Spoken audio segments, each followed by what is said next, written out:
Bismillahirrahmanirrahim. Assalamu alaikum. Welcome in HSC preschool class nursery subject English. So kids, today we are going to learn a new letter. It is after a letter I in the alphabet.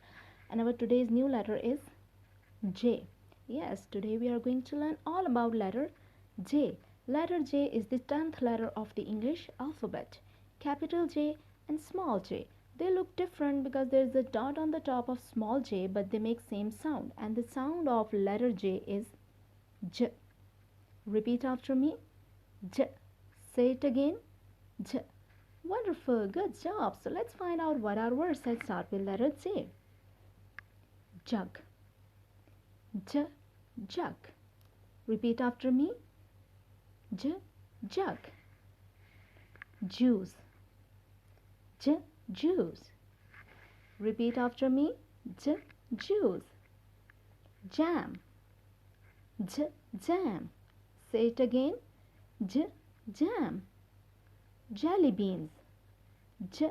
Jelly beans. Wonderful. Good job. So your written homework about letter J is on your book.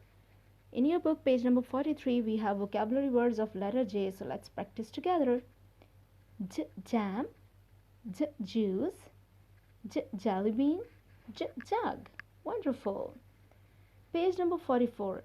In this page, you have to write letter J. You have to write initial sounds of the given picture and all these pictures starting from letter J. Page number 45. It's also your homework. As you can see, I have already done few lines for you, so you can easily understand how to write letter J in correct and proper lines. It's my humble request to parents कि जब भी आप अपने बच्चे को work करवाएं, kindly इस तरह के डॉट्स आप अपने बच्चे को बिल्कुल भी बनाकर नहीं देंगे. जो मैंने इस लाइन पे ड्रॉ किए हैं डॉट्स, ये जस्ट आपको दिखाने के लिए हैं कि नर्सरी का बच्चा कैन डू इंडिपेंडेंटली. ओनली सिर्फ आपने ये करना है कि जब बच्चा वर्क कर रहा हो, यू हैव टू पे फुल अटेंशन. अपने बच्चे को पूरी तवज्जो से और अपनी सुपरविजन में वर्क करवाएं और इस तरह के डॉट्स बिल्कुल भी बनाकर आपने नहीं देने हैं. Page number 46 is also your written homework. Take care. Goodbye.